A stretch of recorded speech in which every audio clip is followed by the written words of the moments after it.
Greetings and welcome to the Study of Classroom Assessment for Student Learning webinar. At this time, all participants are in a listen-only mode. A brief question-and-answer session will follow the formal presentation. You may ask a question anytime during the event by typing it into the Ask a Question box at the bottom of the console and then clicking on Submit. We will also be conducting a live question-and-answer session toward the end of the event. Instructions to ask a live question will follow later on in the webinar. If anyone should require operator assistance during the conference, please press star 0 on your telephone keypad. You may also send a question to the presenters or click on the Help link at the top right-hand corner of your screen. You may download the PowerPoint slides at any time during the presentation by clicking on Download Slides on the top right-hand corner of your screen. As a reminder, this conference is being recorded. It is now my pleasure to introduce your host, Lou Ciccinelli, Executive Director of REL Central. Thank you. Dr. Ciccinelli, you may begin. Hello, this is Lou Ciccinelli. I'm the Executive Director of REL Central, which is at Mid-Continent Research for Education and Learning. You may know us as McREL. And I want to welcome you to today's webinar on our study titled Classroom Assessment for Student Learning. Before we talk about classroom assessment in the study, I'd like to just take a minute and tell you a little bit about the Regional Education Laboratory Program out of the U.S. Department of Education. As you can see from the map on your screen, the REL program serves 10 regions throughout the country. REL Central is right there, dead center, and serves 7 states: Colorado, Kansas, Missouri, Nebraska, North Dakota, South Dakota, and Wyoming. Almost 20% of the nation in geographic distribution, but not nearly so in terms of the population of students. The mission of all 10 laboratories, housed in R&D kinds of organizations or university settings, is really the same. That mission is to serve the educational needs of designated regions, one of the 10, using applied research, development, dissemination, and training and technical assistance. Before I go on, I'd like to take just a minute to find out a little something about you. So here's a question for you, and it really is pretty simple. Where are you calling from, or where in the country? You wanted to get a sense of the distribution across the nation, and then also you might make a connection to the regional lab that's in your area. So we'll just take a second here, and then we'll post the results.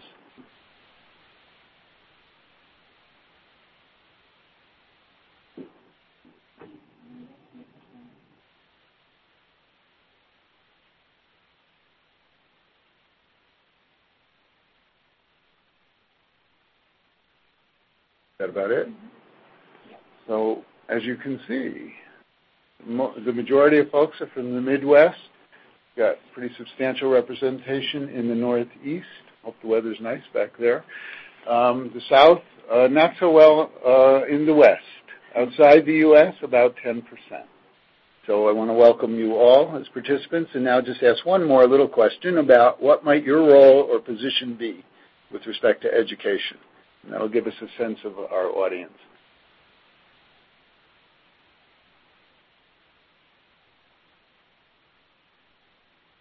Oh, wow.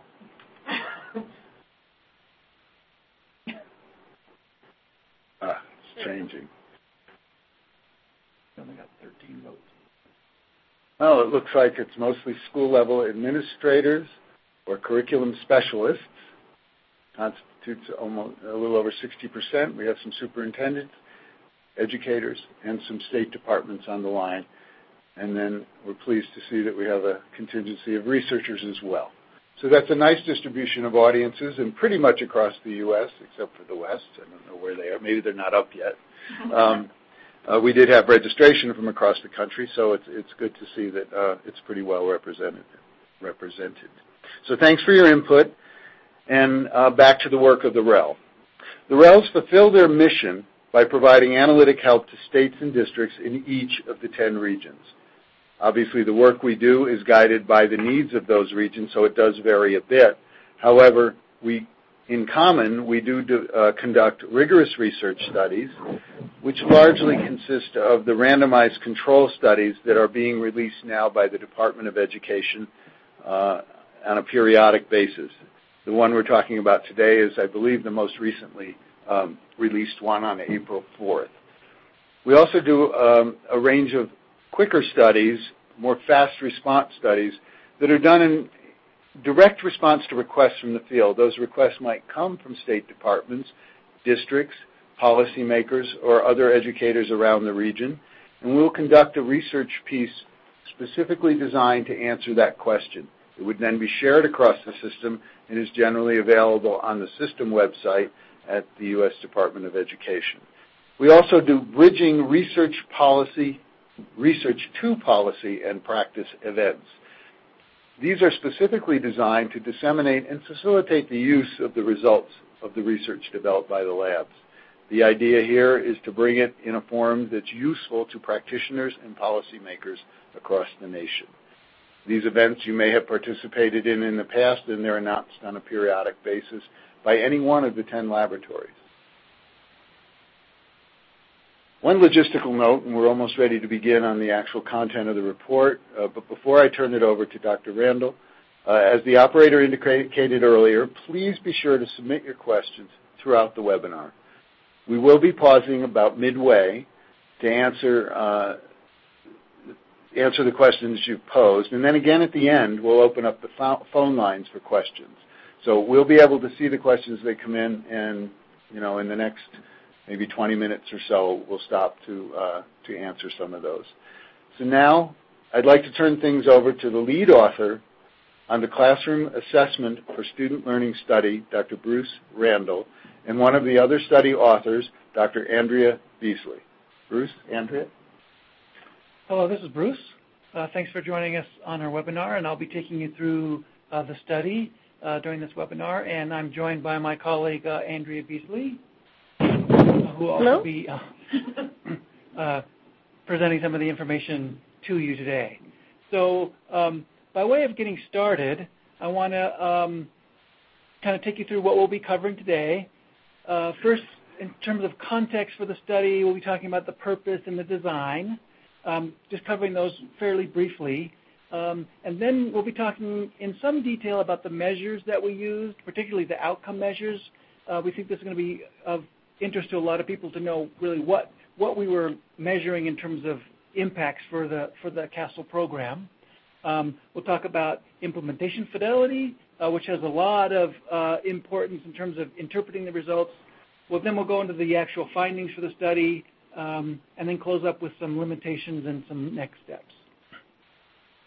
So by way of the purpose, as Lou was talking about, this study was funded through the REL contract, and it is one of those rigorous trials of educational interventions. And this study was really about testing a widely used intervention in a real-world context. The idea being here that we want to see if the CASL program has an impact as if it was being used by people who weren't involved in a research study. And what that really means is that we as the research team did not get involved in any kind of requirements or stipulations by those participating in terms of how they were implementing the CASL program. We gave them materials, and they really just implemented it as if they were out in the real world using it like they would every day. And that's an important thing to consider when thinking about this study. For the primary purpose of the study, we wanted to see if the program had an impact on student achievement in math. As some of you may know, student achievement is a real high priority of IES, and so we wanted to make sure that we measured that. But we also wanted to extend our understanding of the program beyond just student achievement and look at some other outcomes. Those outcomes were student motivation and then teacher knowledge and practice informative assessment. So we really had kind of three sets of outcomes: student achievement, student motivation, and then teacher knowledge and outcomes. Knowledge and practice, sorry. So by way of kind of getting you involved in here, I wanted to first find out about your level of familiarity with the CASL program. So we have this poll here. So take a minute, please, to answer this poll, and we will then show you the results.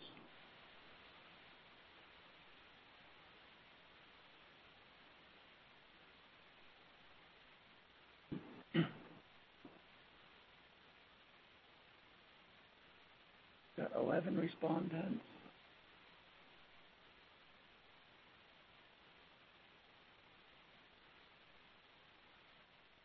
Oh, there we go. Good. So there we have the results. So most people are not familiar with the CASL program.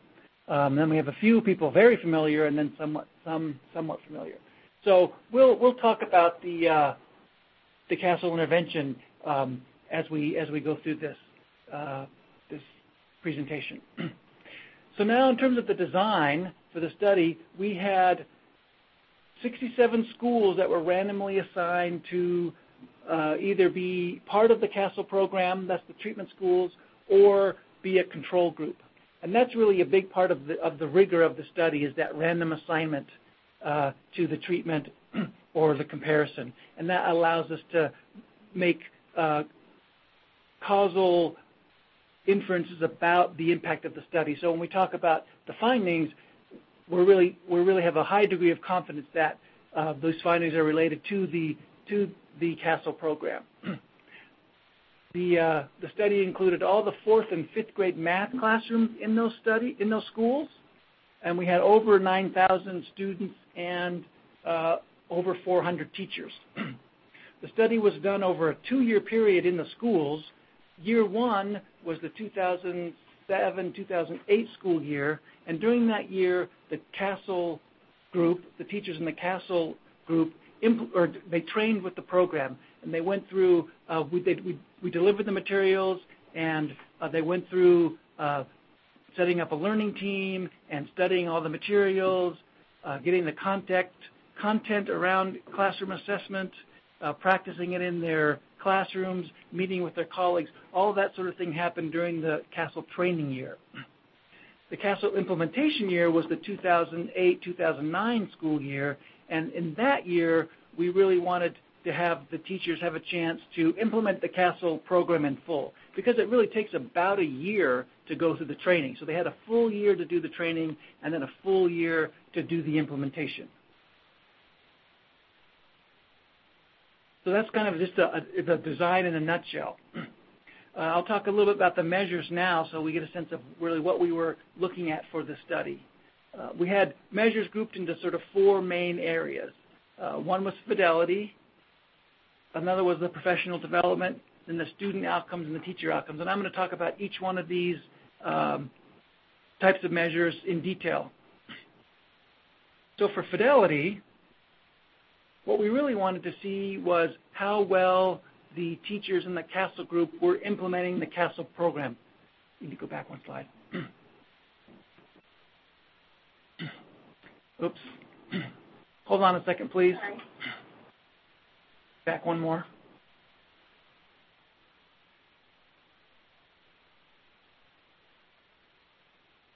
And so the primary way we measured fidelity of the program was through the CASL participation log. This was, again, only for the teachers in the intervention or treatment group, and it was completed during the training year. And what we did is we gave them a log, one for the beginning of the study and then one for each chapter of the textbook, so we could get information about all of their implementation of the CASL program, their learning team meetings, the amount of text that they were reading, the activities they were doing as part of the program, and also the amount of time that they were spending. So we collected a lot of data. There are 13 chapters, so we had a total of 14 logs. So we had a lot of data on the implementation of the CASL program, which is written up in our report. And for those of you who are interested in the CASL program, I suggest that you take a look at that report because it has a lot of information about what it takes to implement the CASL program. So that was our first part of fidelity. That was during the CASL training year. We also wanted to see what was going on in the implementation year. So we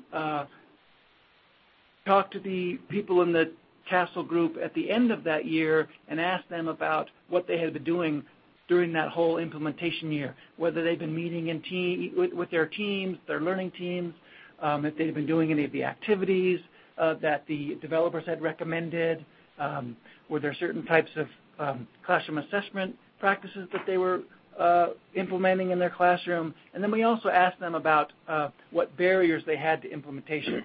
Over the course of the study and meeting with these people and interacting with them, we definitely heard lots of different stories about things that they liked about the program, struggles they had in terms of implementing it, and we really wanted to paint a full picture in our report about not only what they were doing, but then things that were preventing them from implementing it if they couldn't implement it the way they really wanted to.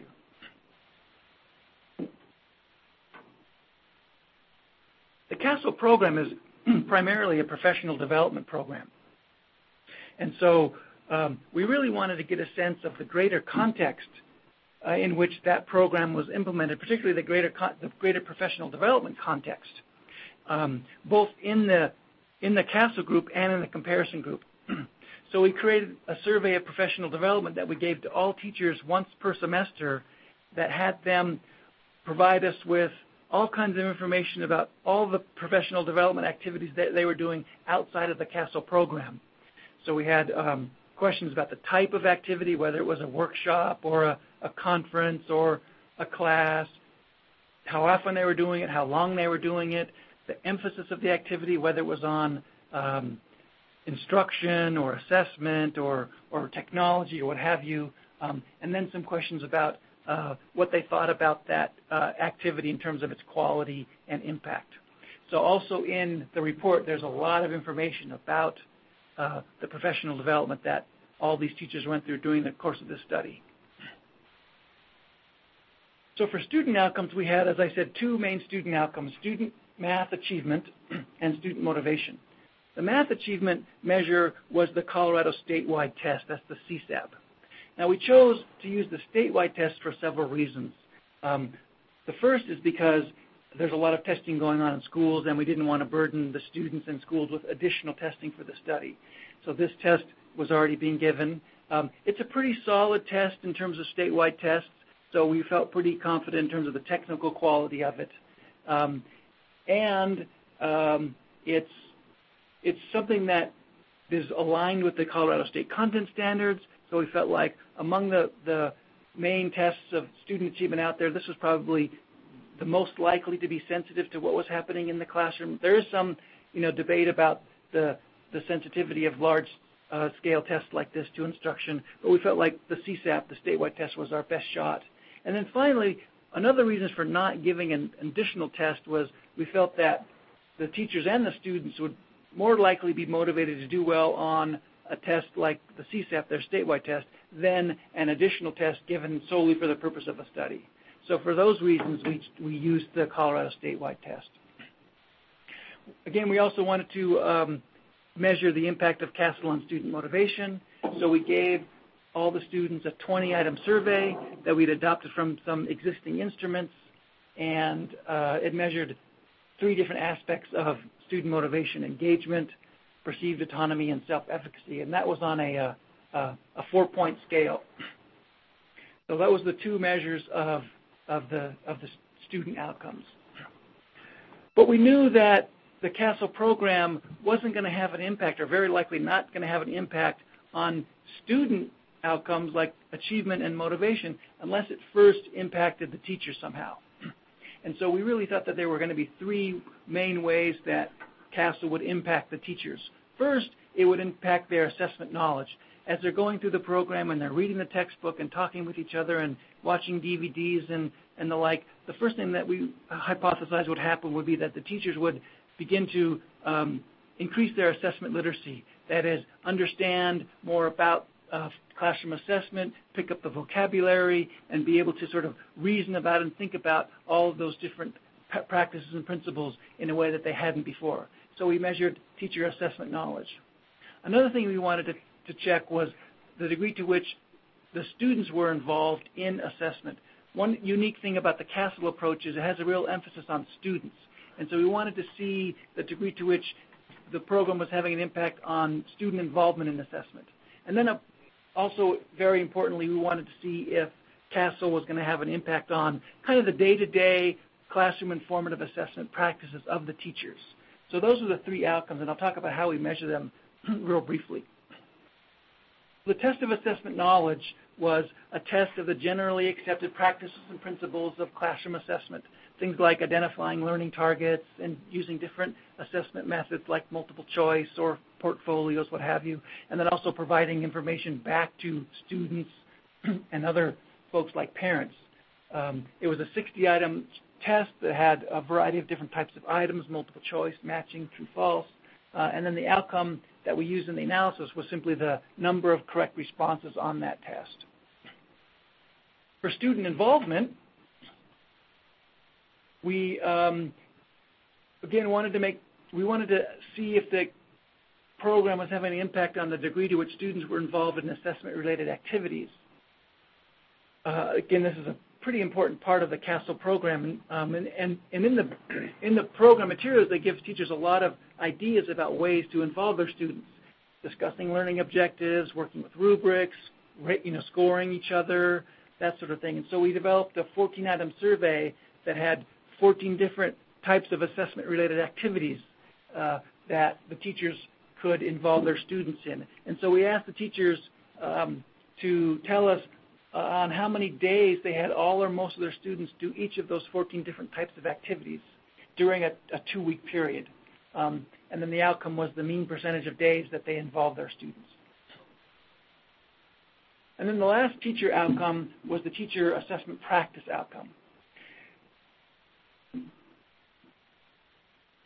And for this one, measuring teacher practice is really pretty challenging, and we considered several different types of ways to measure this and decided to go with something that's sometimes called an artifact-based measure.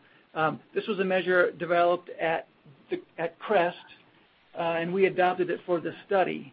And so what happens with this measure is the teachers provide us with written hard copy artifacts of the assessment work that they're doing. So we asked them to give us a couple examples of some seat work assessment, a quiz type of assessment, and then a performance-based assessment. And they also provide us with a lot of information about that assessment, why they were using it, how they were grading on a cover sheet. And then they also provided us with examples of student work where they had gone through and they had scored the assessment, and we also asked specifically for examples where they had provided feedback to the student.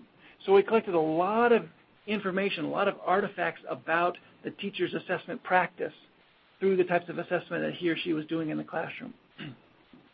And then we had a 6-dimension rubric that we scored each of the assessment work samples on, and that was scored independently by 2 different raters who did not know whether the teacher was in the CASL group or the comparison group. So that was our measure of teacher practice. So now I'm going to pause for a minute or two and take some questions from the audience that have come through the question line. So we'll pause for a second and check those for questions. Any questions? Bruce, we have a couple. Let's start with the sort of simpler ones, or the ones about the intervention itself. And we noticed that the question is that it's been studied in grade 4 and 5 in math classrooms. Does that suggest CASL is better suited for that particular content area, or could I apply it in a variety of areas? The CASL program is really very applicable to almost any content area or grade. It really emphasizes the practices of formative assessment and classroom assessment, which are really applicable to any grade and content area.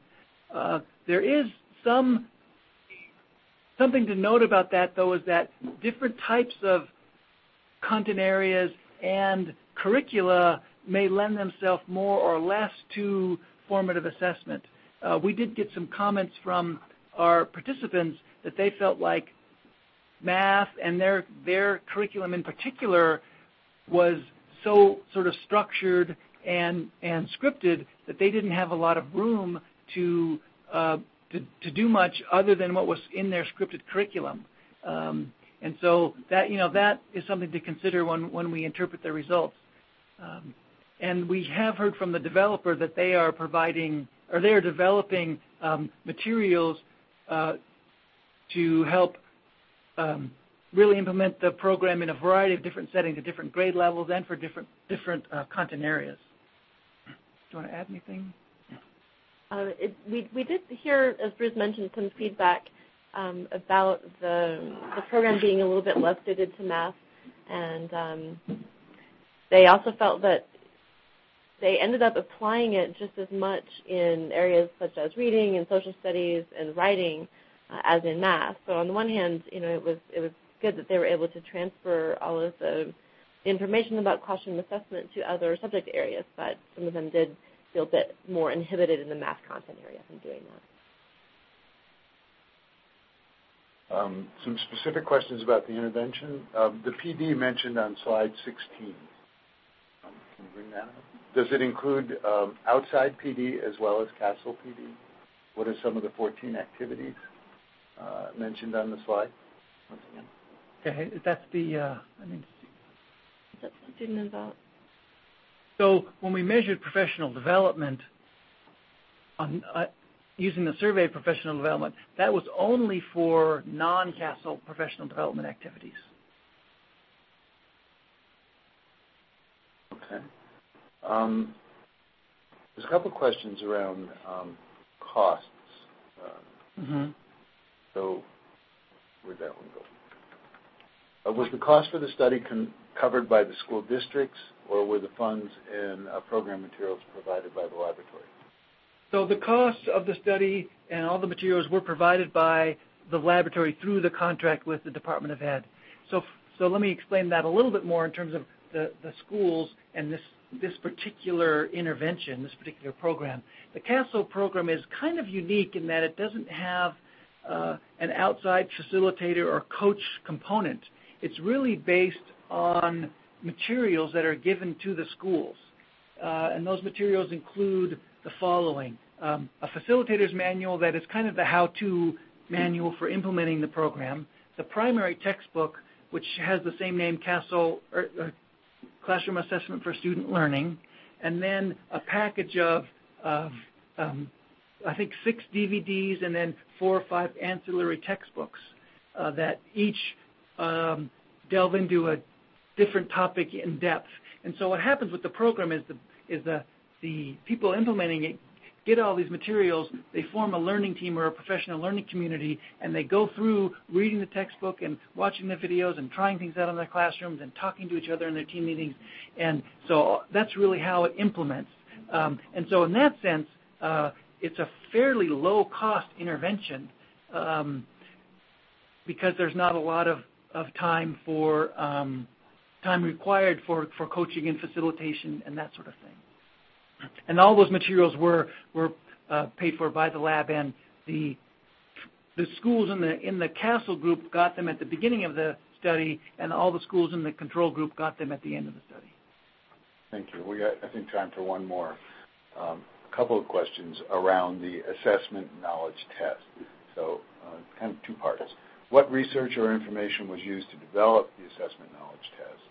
And would you consider a high score on the assessment knowledge test as an indication that teachers are well prepared or better prepared to follow through with the program? Okay, those are good questions. When we were developing the study, we looked around for existing measures that to use as the teacher outcomes. And there are a few measures out there that are kind of in this area, but none of them really address things that specifically around classroom informative assessment that we were interested in. So for this measure, we actually developed it ourselves. And we went through a pretty typical test development, instrument development process where we started out by first defining the content that was going to be in the test. And like I said, that was really mainly around the commonly accepted practices and principles of formative assessment and classroom assessment. We developed a host of items, tested those, or did kind of a quality assurance on them. In the first administration of the test, at baseline, we over-tested the number of items that we needed, and then we did some psychometric analysis and selected a subset of those to use as the final set of items for the test. So that was a little bit about the development. And there's quite a bit of information in in the technical report, which we'll talk about at the end of the webinar, about the development of that measure and all the other measures as well. Then in terms of the indication, does the high score suggest an indication of being ready to implement the program? That's a very good question. I think there's a couple different pieces to the answer to that. The first one is that in general, what Rick Stiggins and the other authors of CASL call assessment literacy is relatively low. So there are actually a lot of detailed aspects of classroom informative assessment that many teachers don't know, especially prior to implementing a program like this. So that's the first thing. The second thing is that the program is kind of an iterative process where you study the textbook and you try things out in your classroom and you talk to your colleagues and you read some other text and you go through that iteratively over the course of a year. And so what would happen, we hope at the end of a year, is that not only has a teacher's assessment literacy gone up quite a bit, but the types of assessment practices in the classroom have improved too. I think what's most interesting and most important to note here is that we did hypothesize that the assessment literacy would really be the first thing that we would see an impact on, and that it would be, or I should say, that the other outcomes, student involvement and classroom practice, assessment practice, would follow on. But I wouldn't say that you have to first increase your assessment literacy to a certain point, and then once that's increased, then you start to implement the program. The assessment literacy is something that is a result of implementing the program. So they go hand in hand and happen concurrently. Okay, I promised to end there, but one more question because it's related. What was the rubric shared with participants prior to or after its use? No, the rubric was not shared prior to just to selecting the work samples. They received detailed instructions about what they were to submit, but they were not aware of what they were actually going to be rated on. I just want to remind the audience that there'll be time again at the end for questions, and if we didn't answer it here, we'll try to answer them as a direct response to emails afterward, but I think we probably need to move on now to stay on schedule. Back to you. Thanks. So taking a look at the results for the implementation Fidelity, we looked at those according to 5 main indicators, which we arrived at in consultation with the developers of the CASL program. And in order to determine to what extent the teachers in the intervention group met these criteria, we depended on the chapter logs. There were 13 different logs that the intervention teachers were supposed to complete, and the advantage of that approach is that we got really detailed information on what teachers did for each particular chapter, whether or not they read it, whether or not they had a meeting. There's a variety of different activities and things that they could have chosen to do for each chapter, so now we know a lot about what people actually did. The disadvantage of that approach, though, was that all of the knowledge that we have about implementation comes from the logs, and because there were a lot of them, we had teachers who just missed some of them. So we ended up with, we had 71 teachers in the study who completed every chapter log, and 142 that provided at least some data on things like reading the chapter or the content of their meetings. So the logs that we did not receive are essentially treated as that the teachers didn't do anything for that chapter. So just to keep that in mind as we talk about implementation Fidelity. So looking at the first indicator, which had to do with learning team quality criteria, these were things like whether or not the learning team set up a regular meeting schedule and found a regular place to meet, whether they had group operating principles, whether they came up together with a reading and assignment schedule, and whether they agreed upon a common purpose. We found that 68% of the teacher learning teams in the intervention group met all of these quality criteria. 63% of the teachers said that they had attended at least 9 learning team meetings, which was sort of the minimum number recommended by the developer. We got information about reading the book from the chapter logs, and of the 142 teachers that gave us at least some data on their reading, 42% of those said that they had at least partially read each chapter. So, of course, teachers who didn't send in certain chapter logs, we don't really know if they read the chapter or not, but because we don't have data for them, we can't say that they did. Teachers reported spending an average of 31 hours on CASL, including reading the textbook, viewing videos, attending learning team meetings, trying out techniques. However, the developer had recommended that they spend 60 hours. We don't have any other data on typical implementation of CASL, so we don't really know whether the implementation of that here was typical or not. It is the first empirical data that's been collected on how teachers do CASL and how much time they spend on it. We found that almost all of the learning teams were of the correct size, which is 3 to 6 members. In cases where the learning teams were larger than that, it was just really the result of them being at a very large elementary school. And we had a few that were smaller than that because they were at a very small rural school. And that most of the teachers reported that the meetings addressed specific assessment content.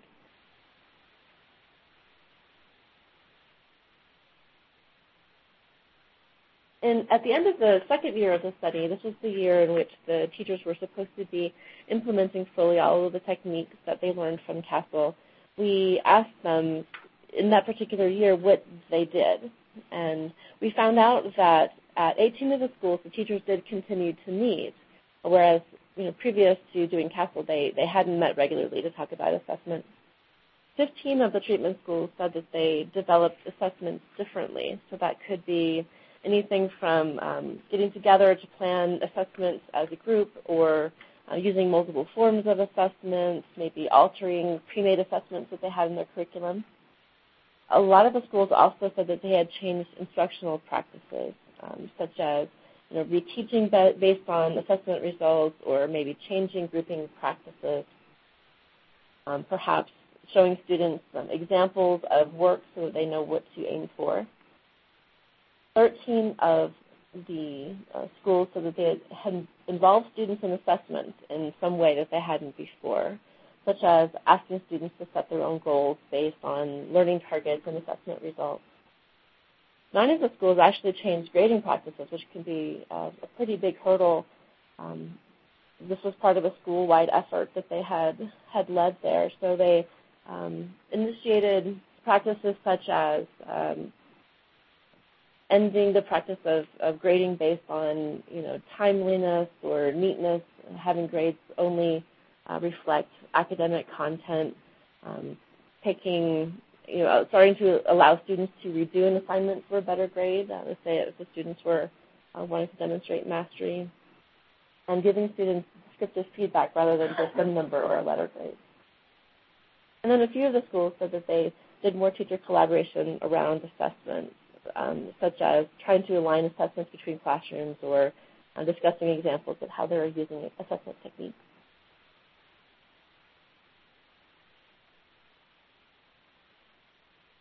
During that same conversation, we asked them about the barriers that they had encountered in implementing CASL, and we talked to 26 schools, and all of the schools said that in some way they struggled with having time for the program. So that meant either time to actually read the textbook, time to do the videos, time to meet together. It was a challenge for the teachers to have enough time for the program. Almost all of the schools mentioned that they were struggling with competing initiatives. In a lot of cases, we had schools that were the only school in the district who were in the study, and the district had implemented other competing programs, reading or writing or anything that took time away from implementing CASL.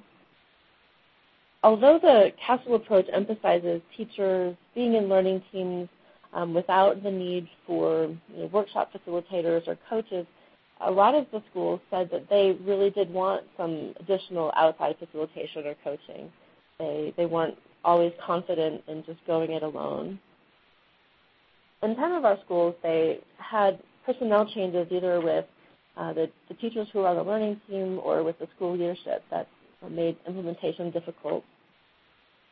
And finally, as we had mentioned a little bit earlier, we got some unexpected feedback from teachers saying that they felt that the mathematics content area wasn't best suited to CASL, either because they didn't know how to implement classroom assessment in a very scripted math program, or because there weren't enough mathematics examples in the CASL materials for them to feel that they knew how to do that.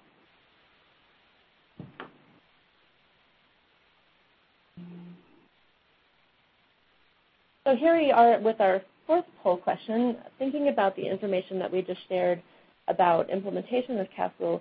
Do you think that you could implement the classroom assessment for student learning program with Fidelity in your school or district?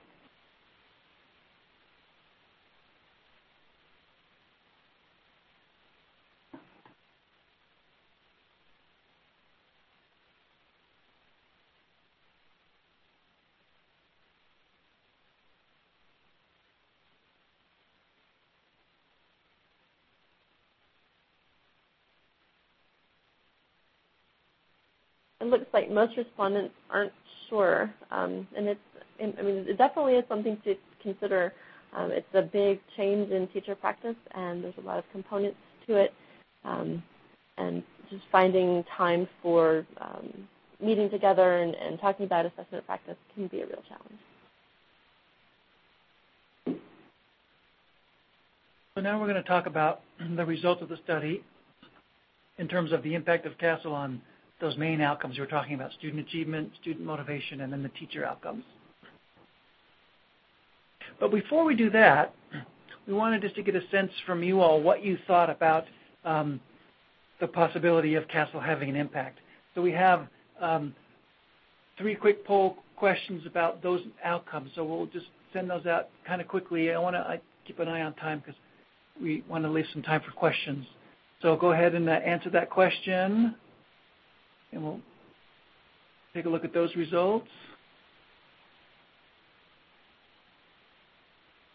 And it looks like most of you think that it would have an impact. Interesting. Okay. And then the next, do you think it would have an impact on student motivation?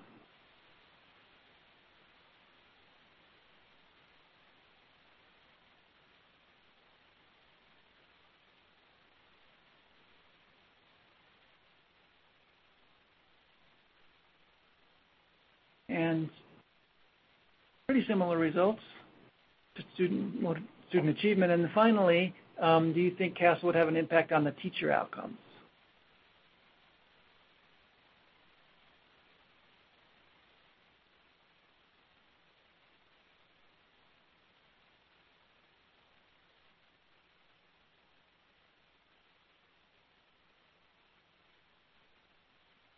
Now we have a pretty strong sense of that it would have an impact. All right, so now I'm going to actually show you what we found. So for student achievement, we actually did not find an impact on that from the CASL program. You can see there the mean for the treatment group and the control group about very similar, and that was not a statistically significant difference. So we did not find an impact there.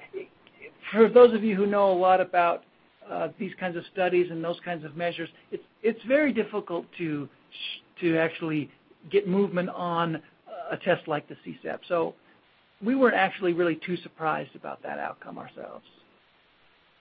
Okay?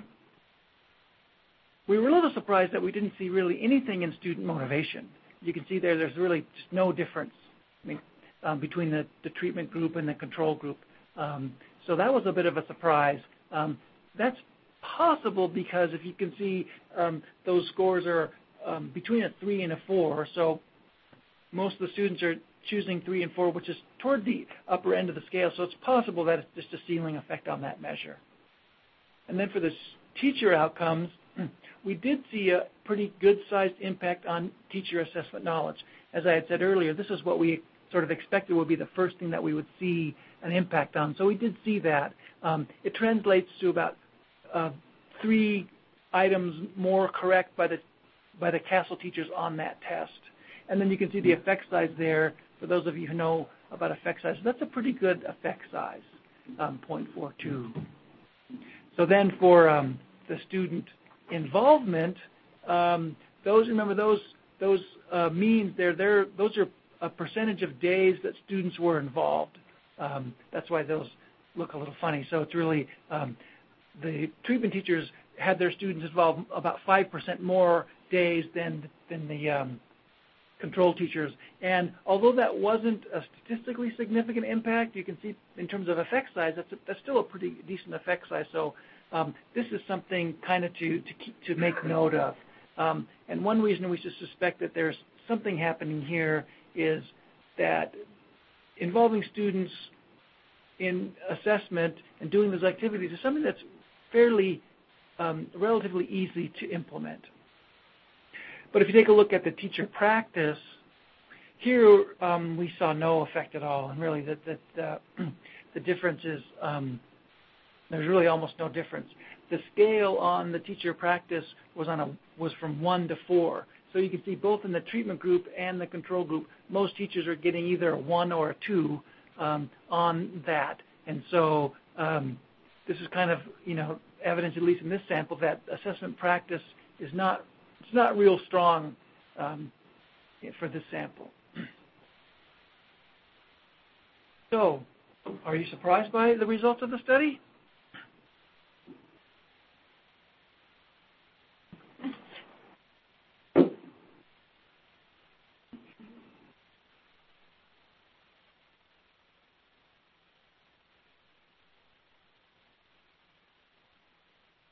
Well, it looks like we have about a 50-50 split. Some people are, and other people aren't. That's understandable. All right, so I'm going to wrap up the presentation in the next couple of minutes, and then we'll open up for questions. So in terms of interpreting the results, there's a couple things to keep in mind. First is the fidelity. As Andrea described, the fidelity certainly wasn't what the developers recommended, and so that's definitely influences our interpretation. As I tell people, no intervention, no matter how good it is, could possibly have an effect if it's not implemented. And so if the implementation just simply isn't what it really needs to be, that's going to likely have an influence on the results. We don't know for sure how fidelity impacted, but the information that we have on fidelity does help us paint a picture and help us kind of understand and try to interpret what we found. But we don't have any empirical measures of the relationship between fidelity, implementation, and the outcomes. The other thing to consider interpretations is the sensitivity of the proximal outcomes and the sensitivity of the distal outcomes. Sensitivity of an outcome is really the degree to which a measure can detect some change. And some measures are very sensitive and can detect change, and others can't. Like I said, broad measures of student achievement like the CSAP typically are not very sensitive to small changes or changes in instruction, whereas something like the test of assessment knowledge, which is really focused on assessment literacy, is likely going to be much more sensitive. So that's something to think about in terms of interpreting these results, is that the sensitivity of the outcomes does have an impact. And then finally, which we've hit upon a couple times thus far, is assessment for learning, the classroom informative assessment, and math. And again, we had a number of kind of anecdotal comments and information coming in that the teachers felt like they struggled to implement the classroom informative assessment through math as part of their math curriculum. So in terms of limitations, all studies have limitations, even very rigorous studies like this one. The thing to remember here is a kind of a subtle difference in the research world of the difference between an effectiveness study and an efficacy trial. So this study, what I said in the beginning is this is a real-world implementation study. So again, we didn't specify how or the degree to which teachers would implement the program. We were collecting information, but we weren't monitoring it. We weren't involved, and So we have a real-world implementation impact of CASL, which is not the same thing as testing CASL under ideal circumstances and ideal implementation. And so that's just something to keep in mind. It's also important to remember that we were studying a very specific instantiation of formative and classroom assessment. That is the classroom assessment for student learning program. We weren't examining formative assessment practices in general. Finally, not finally, but also in terms of our sample, the people who participated in the study were volunteers, so we don't have a broadly representative sample. So we have to be careful about generalizing the results of this study in a couple different ways. One is to schools and classrooms that are different from those in our study in terms of the demographic kind of characteristics, and then generalizing to different levels of implementation of CASL. We should also mention that we did not examine CASL, the impact of CASL for those who implemented it the way it was recommended. We only examined it across the entire group, again, as a sort of real-world study. So that's what's sometimes called as treatment on the treated, looking at the effect of the intervention for those who actually implemented it. And then, again, as I said before, we don't have any information about the relationship between the fidelity and the outcomes. So the next step for this study is the release of restricted use data files. All of these studies funded by the federal government have to provide all the data they collected back to the Department of Ed, and then those data are then available for people who want to analyze it. And so if you're interested in that, you can contact us and we can let you know about that. We're still in the process of getting those data to the department, so they're not available yet, but they will be. And then also, I mentioned several times, there is a full technical report on this study available on the IES website with lots and lots of details about everything I've talked about and a lot more. So if you have interest in some of the technical details of the study, I recommend that you take a look at that report.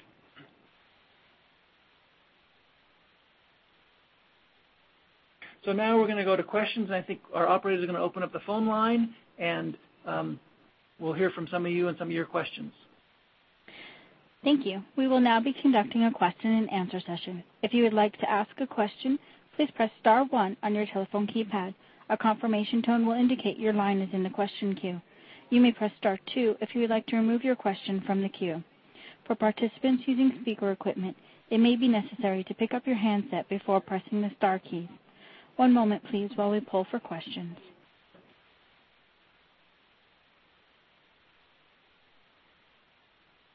While we're waiting for the phone calls, we have a few sent in by email, so I might just put a couple of those out there, particularly because they're about next steps. Bruce, are there any other plans to monitor student achievement and motivation in the subsequent years? As we know, it takes time for teacher practice to take effect. That's a really good question and something that we had considered. We don't have any plans at this point, and I think for a couple of reasons. The main reason being that as we followed up with these schools towards the end of the implementation of the study and the program, unfortunately, a lot of the schools were kind of already off onto the next thing, and so I don't really think that we would find much because again, across the whole group of schools, not only did we not see implementation the degree we wanted during the study, but again, most of them have moved on to other things, and so I don't think there would be much value in doing a follow-up. What would be of value potentially in the future would be to look at the program under more ideal conditions, and that might be something worthwhile. Do we have any questions from the phone lines? Not at this time. It is star 1 as a reminder to ask a question. Well, then, were the teachers held accountable to the process of the program? And if so, how was that done? That's a really good question. And again, we as researchers didn't have any way to, not only did we not have any way to hold them accountable, but we intentionally did not want to hold them accountable. Again, we wanted to conduct the study under kind of the real world circumstances. So that accountability was really totally left up to the teachers. Now, Andrea might say some stuff about the learning teams and how they're set up. And there is some recommendations by the developers about accountability in the learning team model. So why don't you say some stuff about that? Right. That is definitely part of what the learning team model is supposed to accomplish. All of the teachers are supposed to be accountable to one another for doing the reading and for trying out the techniques in the classroom, and they're all supposed to be in the learning teams sharing what happened when they tried the different assessment techniques, what kind of results they seemed to get. So the accountability structure is supposed to occur within the learning team model. And I think, we had some teams who had greater opportunity to meet together and had a stronger team structure, and some others where they just really struggled to have a chance to meet together. Any phone questions yet? There are no phone questions at this time. Okay. We still have another minute or two, so maybe we'll take another question from the queue. How would you design the study differently next time? And are there any learnings that you might share with our audience? Bruce, Andrea? That's a good question. I certainly thought about that over the last several years. The first thing I would do is conduct an efficacy trial rather than an effectiveness trial. Yeah. In other words, conduct a trial or a study of the CASL program under much more ideal circumstances. And one of the ways to help improve the circumstances under which the study is conducted, or really the program is implemented, is reducing the sample size. The trick with the CASL program is because it's a learning team model, it typically involves teachers in a whole school, and so you have to randomly assign whole schools to the intervention, and that means you need a very large sample, and so that's a challenge, and I'm not really sure what the answer to that is. Any other ideas that you have? I know that we've sort of struggled with the implementation information. Just the fact that we had so many different data collection points there that it was hard for everybody to turn all of them in. And I think that if we had an efficacy study instead, we would have wanted to maybe do some observations of learning team meetings to kind of see to what extent they met the criteria, just to have some actual firsthand data. And I think it would have been nice if we had done maybe some kind of like cumulative logs so that teachers could kind of sum up for themselves what they had actually done. Mm-hmm. I think maybe from an analysis standpoint, we would have liked to have a pretest for the student involvement questionnaire that might have The other thing, results there. The other thing too, I think, is I would rethink or think very carefully about the grade level and the content area. Yeah. Again, given the nature of the program and the study design in terms of randomly assigning whole schools and the like, and kind of the nature of formative assessment and what's going on, it might be that a content area like science, for example, where you have lots of different types of learning targets and lots of different opportunities to do all sorts of different kinds of assessment, not just multiple choice, mm-hmm. but projects and portfolios and all that sort of thing. That might be a content area that would be more amenable to this intervention. Right. Well, thank you. I think our time has come to an end. I want to thank our audience for sticking with us. I would like to also ask you to take our short survey. The link is now on the screen. Just click on that and let us know what you think about this webinar. It'll help us plan our next. We expect to have a number of them over the remainder of the year on a variety of topics. I hope you'll continue to join us. Join me in thanking our presenters, Andrea and Bruce. If you have additional questions of them, on the last slide there are emails, connections that you can write directly to them. Mine is also there if you have questions about the REL program itself. please feel free to ask us. We also have an info@REL Central line for general information on just about anything in education, where we can either provide you with an answer or get you connected to someone who might be able to have specific information you're looking for. So again, thanks for joining us. Have a great rest of the day wherever you are, and we look forward to chatting with you the next time. Thank you very much. Thank you. Bye. Thank you. This concludes today's teleconference. You may disconnect your lines at this time. Thank you for your participation.